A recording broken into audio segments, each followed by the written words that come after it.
Welcome back, everyone. We are back to playing Yu-Gi-Oh! Master Duel. They came out with a new solo series. It's on the... it's a part of the Legend of the Star Heroes series. They've added on to it the secret powers of the planet. So let's go ahead and get started with the scenario.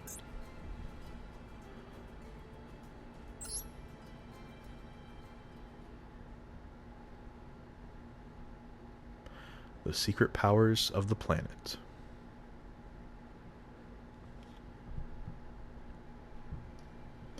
A few years had passed since that nightmare of a tragedy. When Aram awoke, he found that the girl and her brother were no longer with him. Was Ebe really gone now, for good? The loss of the girl had its grip over Aram's heart, like an unbreakable vice. I couldn't protect Ebe. If only I were stronger, then her death could have been avoided. The battle had left a chasm in Aram's heart. Now that Ebe was gone, Aram had tasted for the first time just how terrifying a battle could be, and how devastating losing someone you treasured could be. He didn't have the heart to go on with this journey, not for now. However, there was still one thing on his mind that bothered him. It was Ningirsu. Even now, Aram still had no idea where he had gone. No doubt despair had taken him, now that his beloved sister was no more. When Aram thought about how Ningirsu must be feeling right now, his heart became fraught with an immovable weight. But that was exactly why Aram had to go after his childhood friend, and so the swordsman resumed his journey with Imduk. It was when panic was beginning to settle in Aram's mind. Was it coincidence, or did the mech knight that dwelled within him lead him to it? He stumbled across a dormant... They forgot the O. He stumbled across a dormant crawler. It occurred to Aram that this might lead to a clue. That this might lead to a clue. He could try and restore it and see if its communication system still worked.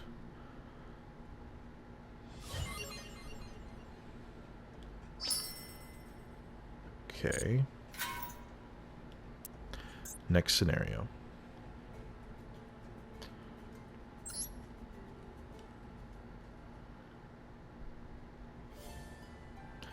Aram succeeded in restoring the crawler and gained access to its communication system, along with a number of records.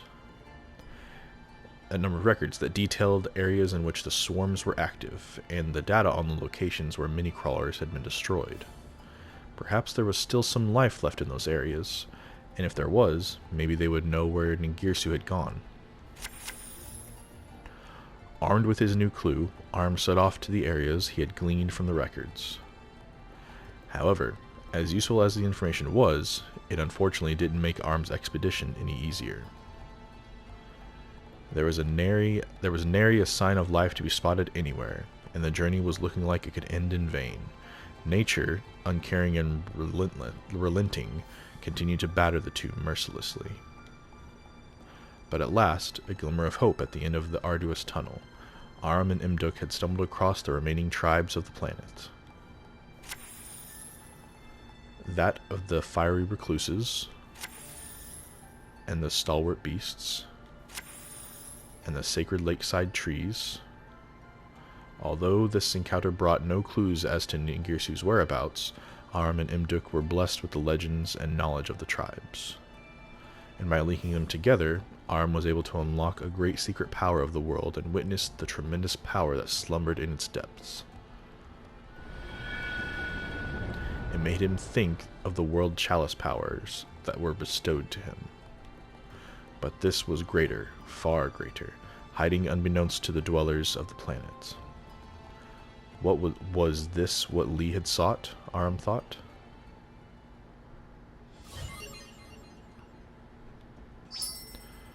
Okay, next scenario.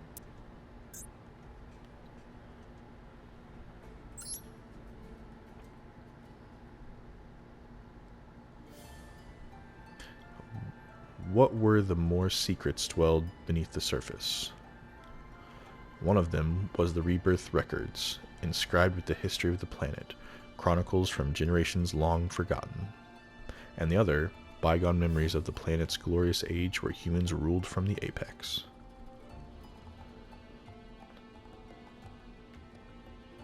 Long, long ago, there was a god who ruled the skies. With dragonkind as its disciples, it perpetuated the cycles of destruction and rebirth to maintain the balance of the realms.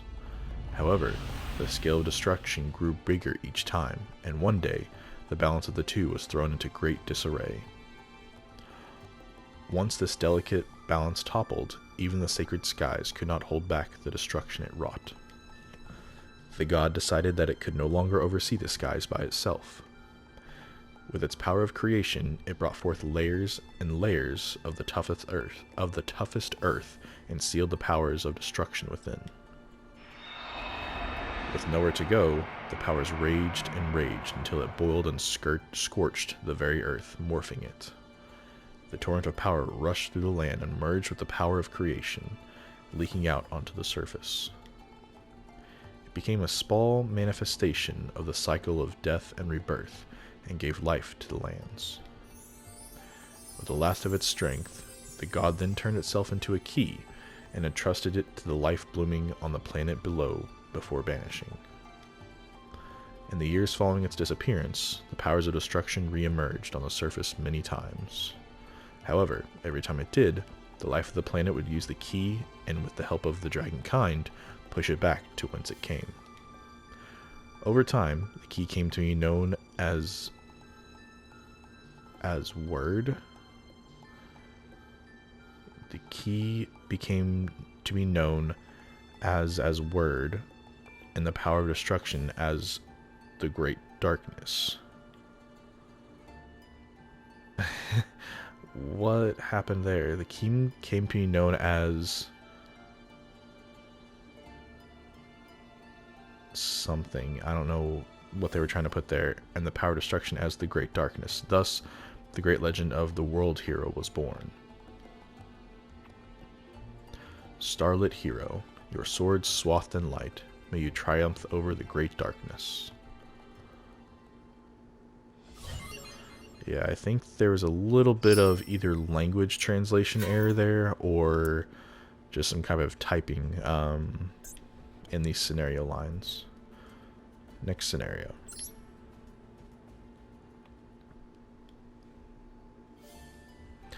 Decades, centuries, maybe millennia passed since the beginning of the rebirth records. The land was now populated with life known as humanity. They were a civilization who had gained scientific knowledge and technological know-how, and were at the height of their prosperity. Their glory came at a cost, for it not only tore the planet's gift away from it, but also the dragons who protected it. The god and the dragons that once were had faded into obscurity as mere tales. And it was during this time that the key was excavated and uncovered. The humans were exhilarated by such a legendary and mystical find. Although its authenticity became gradually acknowledged, some expressed worries and doubts at the discovery. What did it mean for the key to have resurfaced in this time? Was this an omen, warning them of an inevitable battle between the world's hero and the Great Darkness, like the legend said? Now that they could see that the key existed in its solid form, did this not also mean that the power of destruction were indeed sealed deep within the planet's crust? Humanity began to assemble their finest to analyze the key. Within that team that had formed, there was a scientist who had shown her talent in all fields of medicine, astronomy, and archaeology. Her name was Lee. Lee was known all over the world as the foremost authority on computer science. The analysis was able to proceed smoothly thanks to her involvement, and not long after, the team branded itself as an organization called Crusadia, under the jurisdiction of the Confederation of Nations. Once they had analyzed the key further, they began to draft a plan that would help fight the imminent threats on their planet. It would involve warriors of a mechanical nature, and they called it Project Mech Knight. Work was to proceed without a moment's delay. Meanwhile, Lee drew up a hypothesis and sought to validate it in secret. She wanted to get to the root of the appearance of the Great Darkness and of the Great Darkness that World Hero legend spoke of. Recorded in the legend were multiple tales of the key being used to drive back the Great Darkness by harnessing the powers of creation and destruction. It was a simple enough story. The Great Darkness would appear, and the World Hero would fight it back with the key. However, could the reverse also not be true? That using the key was the very thing that drew the Great Darkness out? There were those who were entrusted with a divine mission, and the conspirators who sought to revive the powers of destruction. The World Hero legend was ultimately a story of their power struggle over the key. Whoever has the key will control the fate of the world. Or so went Lee's hypothesis anyway, and the more time she spent trying to validate it, the darker her ambitions grew. The divine powers will be mine.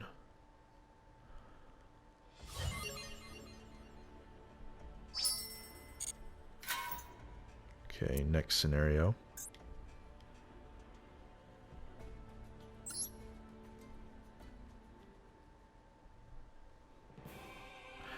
A few years have now passed since Project Mech Knight began. And finally, Mech Knight of the Morning Star was complete. It had been fitted with a core powered by the key and possessed enough power to fight the most deadly of wars. However, an incident occurred during its test run with none other than Lee as its test pilot. With the key, she had reversed all of the celestial powers coursing through its mechanical body and diverted them to the planet's core, faster than anyone could make a move. Lee had planned all this out before taking her place as a test pilot. The power that had flowed into the planet's core split the lands, and once again, the destruction from within overflowed to the surface, scorching every bit of earth that it touched. The entire world was beginning to split apart. It was in this unprecedented disaster, and the revival of the Great Darkness drew ever nearer. However, its resurrection was not without its obstacles. The Crusadia had created as assistive units 7 Mech Knights in total. The remaining Mech Knights faced off against Mech Knight of the Morning Star and destroyed it, sealing away the Great Darkness back within the earth once more. But the Great Darkness was, at the end of the day, a divine force, one that the mortals failed to seal away completely. Inspired by the key, the team decided to put their powers into physical vessels of their own, and left them on the surface as legacies. Now that the lands were ruined, it was getting harder and harder to live in such conditions. It seemed that life on this planet would be gradually snuffed out, including humanity. The reason why the master of the key, the world hero, didn't appear in our time of need is because we humans drained the planet of its powers. Thought the Crusadia, they began to mobilize to put an end to humanity's so-called glory, and it was the largest obstacle to the revival of the barren lands of the planet's chances at surviving. They left the 7 Mech Knights they had built in their ruined world after they were programmed with instructions to help rekindle the planets. The Mech Knights were also installed with the data of the Crusadia members they had established a brain link with. If the lands could be healed once more and the planet could take back the power it once had, then perhaps they could avoid imminent disaster. The Crusadia left all their hopes to a faraway future they may not even reach. However, there was one thing they failed to realize. The mastermind behind this incident was Lee, and she had already been taken by the burning lands. When she was found, she was already dead.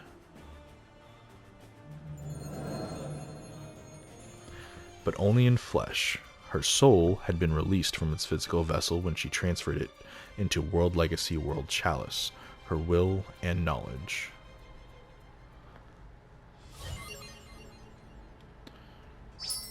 Okay. So next scenario.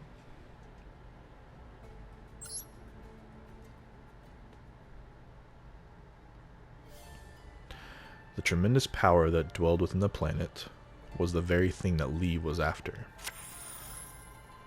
Oh, thought Aram. Suddenly, he was struck by a sense of terror. He could feel a great force of malice that threatened the planet, but from where he could not tell. Perhaps someone, somewhere, was beckoning to the darkness, trying to bring it forth. He had to stop them before another terrible disaster happened. And in that moment, in Aram's mind, the figure of Ningirsu appeared. The figure of his childhood friend, tormented with the sadness from the loss of Ebe, seeking darkness in his despair at the world. Although slight, he could feel Ningirsu's presence within the malice. It couldn't be. Aram reined his uneasy heart in. He would need help to stop this malice. He asked the elders of each tribe to lend him their strength, and they answered his pleas with a great number of warriors and the tribes united in a formidable alliance. They named themselves the warriors of old, and that their writing of old that their writing spoke of, and thus the second coming of the Crusadia was born. The Crusadia were taken to a hidden spot by the tribe of the Sacred Trees and activated World Legacy World Crown. Aram and his companions had now obtained power that could help them combat the malice that threatened their world.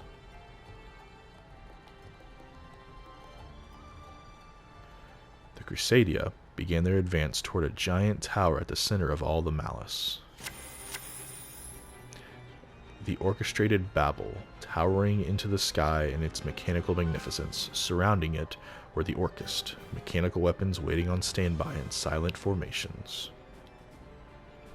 At the tower's base was Ningirsu, and activating World Legacy World Wand was the only thing on his mind. Now that Aram could see his childhood friend, the swordsman could only think about how much sadder he looked.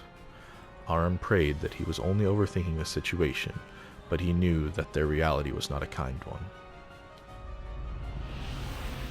Ningirsu was here because he wanted the power of darkness, and he was at the center of the malice Aram had felt. That was the truth that awaited him at the end of his long search. But no matter how much time had passed, no matter how many things had changed, the one thing that remained the same was that Ningirsu was still his friend. Aram thought about what he could do now that he was here. He had to stop Ningirsu from starting a disaster that could mean the end of their world. The only one who can stop this villainy is me, Aram thought, gathering all his courage. He signaled for his companions to mobilize, and now a new battle was about to begin.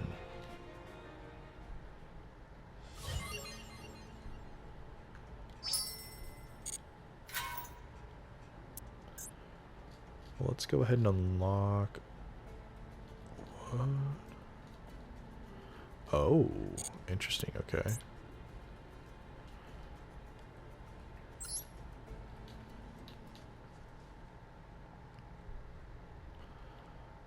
Ningirsu's Sorrow.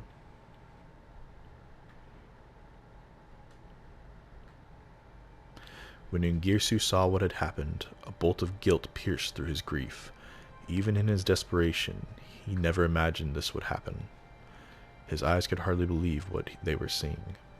How did all this happen so fast? He prayed that he was dreaming, and that he was going to wake soon. All he wanted was to see his dear sister again. As the scene of another nightmare unfurled around him, he became embroiled in a storm of emotions. I need to save Ebe. Even as his mind was numbed with a stupor, Ningirsu's body began to move without command. In what looked like an impulsive choice, he struck his childhood friend unconscious, taking both the other man's sword and Ebe. What good was this world if Ebe were not in it?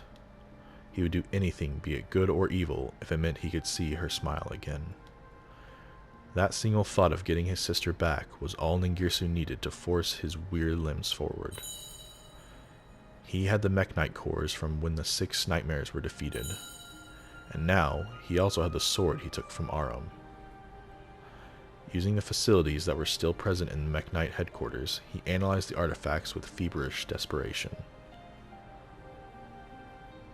This world possessed a mystical power similar to that of the world legacies, and if anything had a clue regarding its specifics, it would be the Mekk-Knights.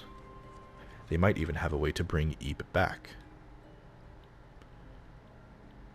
Although he was able to glean a way to resurrect Ib, he learned a great deal about a number of facilities from the ancient civilization. Ningirsu left the Mekk-Knight headquarters and set off to each one of them with the lifeless body of his sister in tow. Many of the facilities he visited had already ceased to work, and the ones that barely did provided little to no useful information. However, Ningirsu never gave up. There must be a way he could save Ib somehow. With that unwavering belief in his heart, he resumed his grueling journey. And finally, at long last, he discovered an ancient facility that was still in working condition. Okay. Next scenario.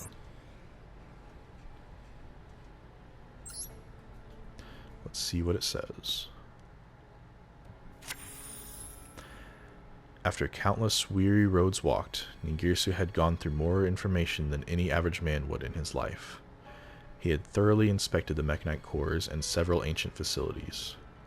With what he had gathered, including the files on the key and technologies thought to be long lost, he had finally unlocked the secrets hidden within the planet.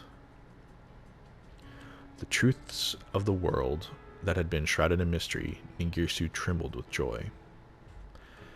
He could revive his sister now. With this newfound certainty, Ningirsu set about creating a vessel that could house Ib's soul using the ancient technologies.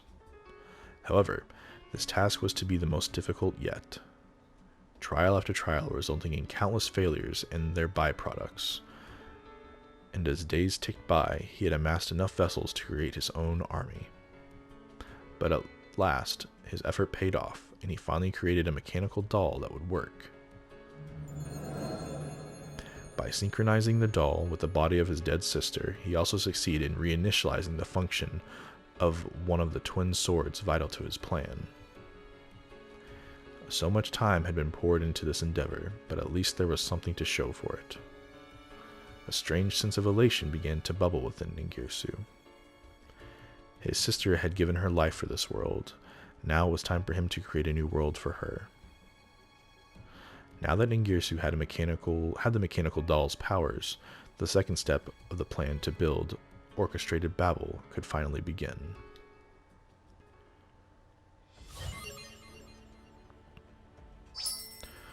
Okay, now we can unlock this one. Nice. Let's go into this practice duel real quick. Learn the ins and outs of the Crusadia deck, okay?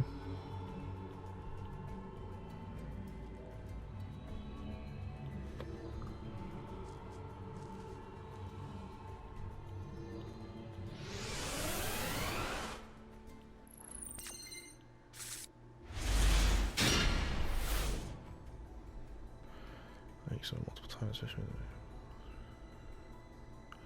Okay, so it's definitely looking more towards link summoning. Okay.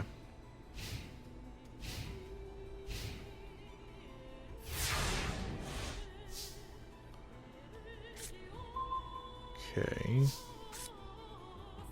Link summon Crusader Maximus and win the duel. First number summon Crusader Ecclesia. Crusader Maximus. Okay.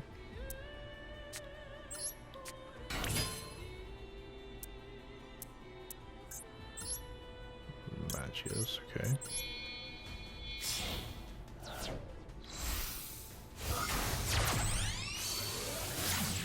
Okay, we summon that. Let's summon the Jonas.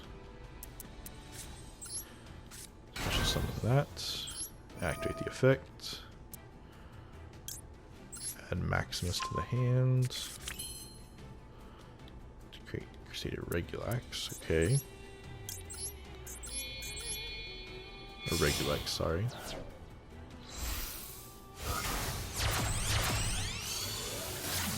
There's Regulax. Maximus, Crusader Regulax, okay. Activate the effects. Add Crusader Revival. Crusader Equimax, okay.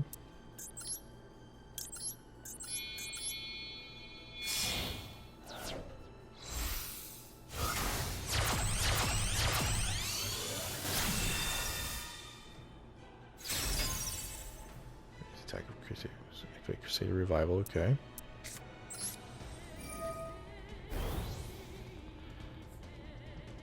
Legacy, okay. Special summon. Oh, dang, okay.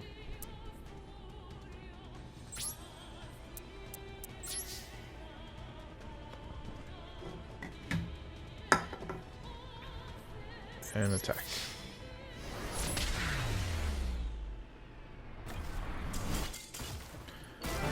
Okay. Easy enough. But now comes the hard part. Let's use the duel. Let's use loner deck first. Let's confirm what we're going up against. Okay, so an Orcust Horror deck, or Orcust deck. Oh, this could be interesting. Okay.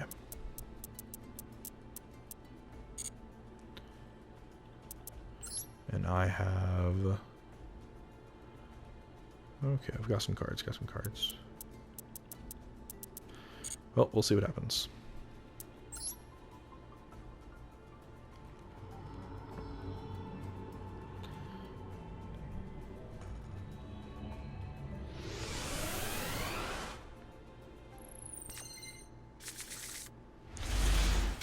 Oh crap. One first, so let's do this.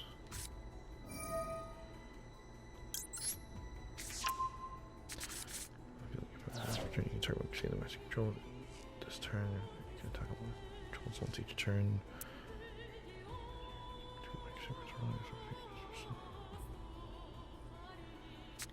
Set this. Let's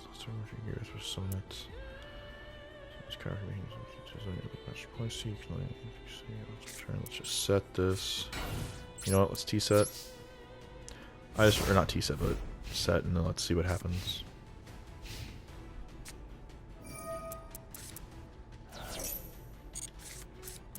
That's fine. Holy crap. Ooh, yeah, I'm dead. That's fine.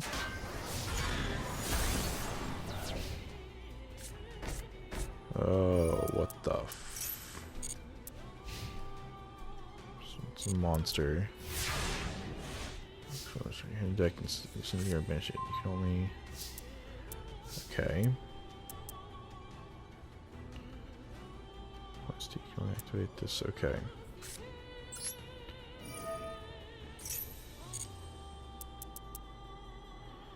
Let's go ahead and normal summon.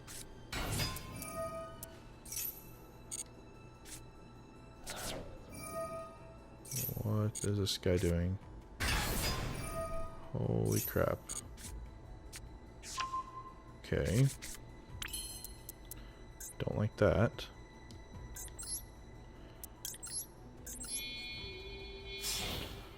Summon that.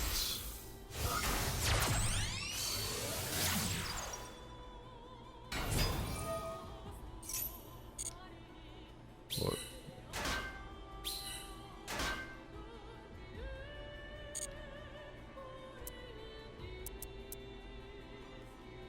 So you release much just for someone every deck and control. Okay, well, let's just do this then. Yes. Get rid of that. Let's special summon Reclusia.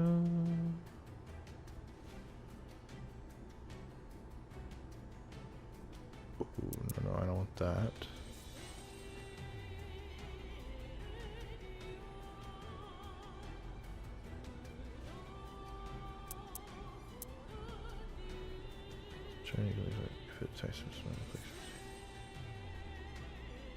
No, we don't want that.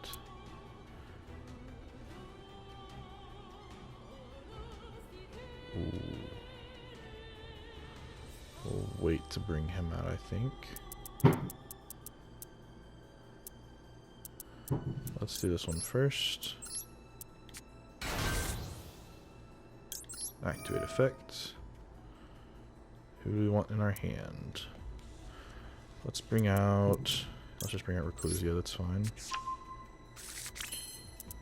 Let's go into the Link 2 like it was talking about. Regulex.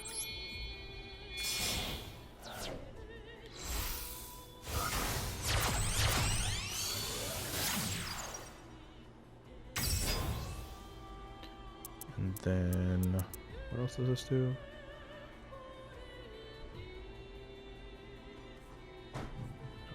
Controls once each turn. Okay, so now we want to do use points to blah blah blah. Okay, so now we want to do this. We want to go special summon.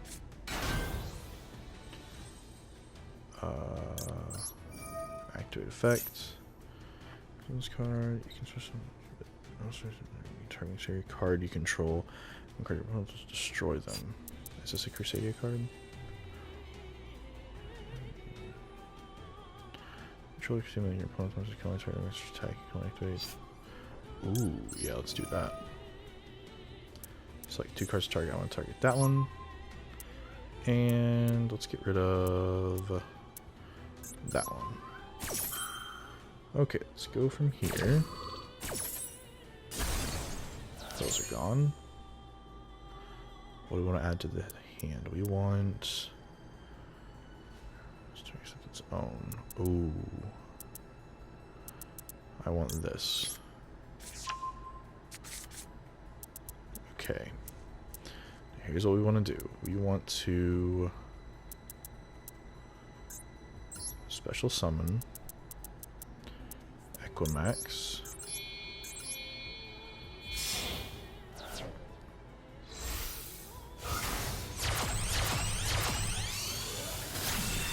There we go. Then we special summon. And then we activate this. Graveyard, special summon to zoom. Activate effect. Okay, now what is this? I think this is the same thing, right? Gains attack usually. Yeah. Ooh, that's why it's so much. Okay.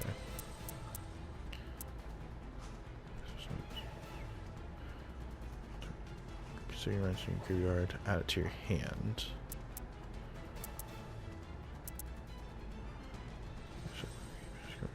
Field or graveyard instead.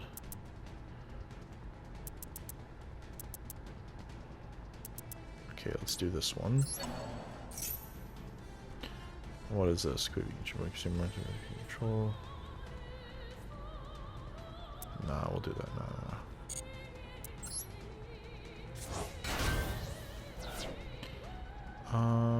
Sorry, what card you add to your hand? Let's add it to our hand. What do we want to add to our hands? We want to add, I don't know. It's a tuner though.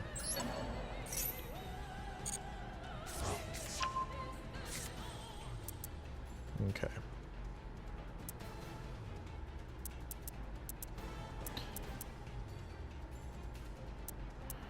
One second. It's 6 plus 9. What do we have over here anyway? Oh, it's just link monsters, so it doesn't matter. It doesn't matter.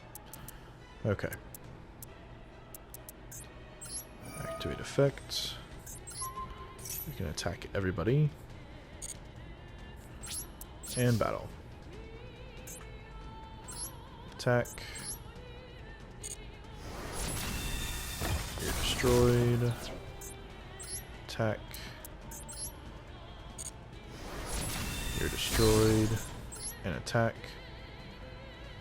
You're destroyed. Nice. Okay. Thank goodness it taught me that combo, because I would have had no idea what to do. Okay. So that was at the loner deck.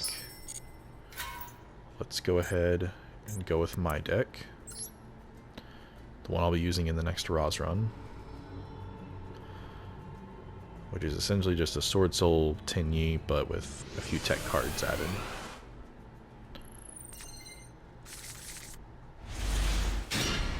Okay. Their turn first, okay. Interesting. Ooh, okay.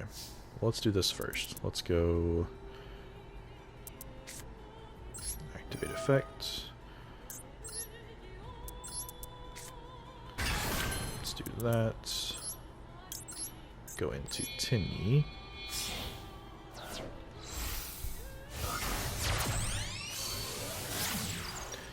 Okay, and then with Tenyi, let's go ahead and send Vishuddha to the grave.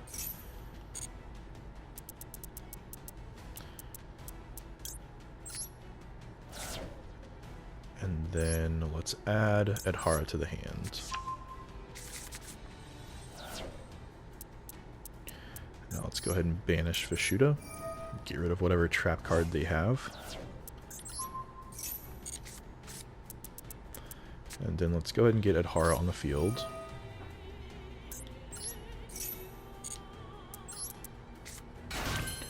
Okay, what do we want to do here? We want to go... So I'm going to protect your hand. If you treat a non-effect monster, you can special summon it instead, but negate its effects. Yeah, we don't want that.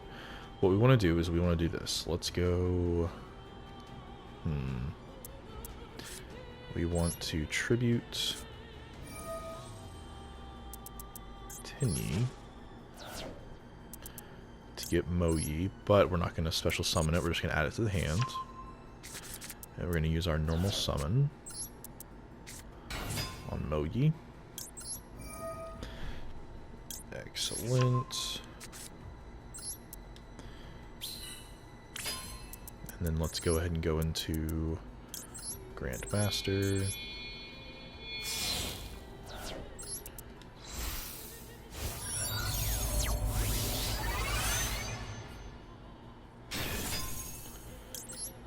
And then let's search for Strategist. Unless we draw it. Nope. Definitely search for Strategist. Yep. Time to play Strategist. Let's discard the other Adhara.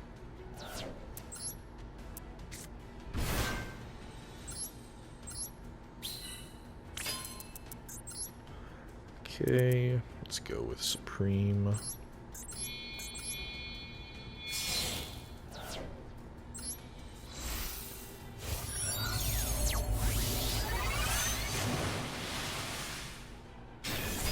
Okay, let's burn. Let's activate Pot of Desires. Draw a couple cards. Nice. And let's go ahead and start. You know what? Let's do this first. Vermilion Dragon Mech to get rid of their face down, whatever it is.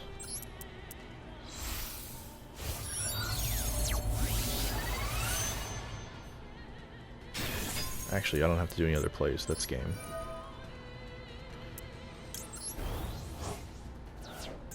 Oh, almost clicked the wrong button. And that's game. We could have went into Ecclesia, which could go into Fleur de Lis, but we're not going to worry about that right now. We're just going to win. Good to go.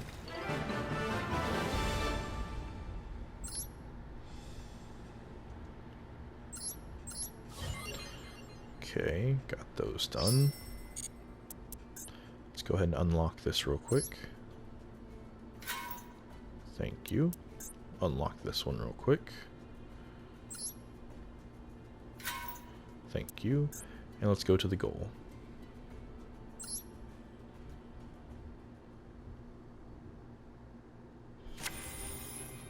The Crusadia headed toward where Ningirsu was. However, before they could reach him, they had to get past the countless Orcust weaponry. The Orcust were merciless as they were numerous, and the Crusadia suffered greatly as they tried to fight their way through. In the heat of battle, Aram began to feel that within orchestrated Babel, there dwelled a power similar to that of his key. The mechanical vessel used whatever little of the key's powers they had inherited and activated orchestrated Babel. From the depths of the tower, a great light was released, and the tower itself seemed to almost fall away with it as the beam stretched into the sky above. No, the activation must be stopped, Aram thought as he dashed toward the machinery. However, before he could move any further, Ningirsu appeared before him. It was the first time they had seen each other since that tragedy long ago. Their eyes met within the chaos of the battle. Aram opened his mouth to speak. Why? He asked. Why would you want anything to do with the Great Darkness? Why put our planet under any threat like this? Why did you create this spiraling tower and this army of mechanical weapons? Ningirsu had only one simple answer for him. For Ebe. It was the only reason he needed. For his sister, he was willing to activate Babel to strike the World Legacy World Wand down from the skies and break the Earth's surface, so he could awaken the slumbering World Legacy World Ark and use its influence over life and death to revive Ebe's soul. Then, after the Great Darkness had been freed from within the Earth, he was going to use its powers to resurrect Ebe as a celestial being. Now that he heard the truth from Ningirsu, Aram readied his sword, and he knew that he had to stop this at all costs. Ningirsu didn't budge, and instead swung his lance in return. No one was going to stand in his way, not even Aram. The swordsman knew that Ningirsu loved Ebe more than anyone in the world, but that did not make it right for him to put the entire planet in danger like this.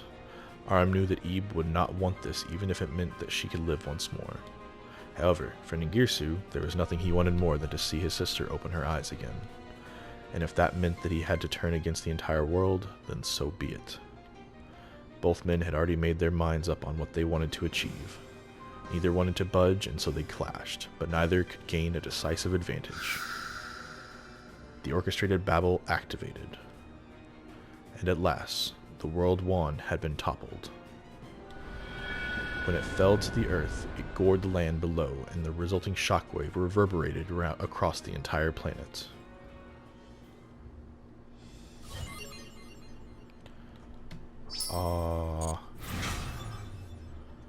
They're gonna leave us hanging. Nope. Maybe we'll get more. Nope, no more story right now. So we'll go ahead and call it up. I'll call it there. We'll probably have 1, 2, 3, 4 more episodes after this. But we'll go ahead and call it there. So thank you very much for watching. I hope you enjoyed, and I will see you in the next one. Bye.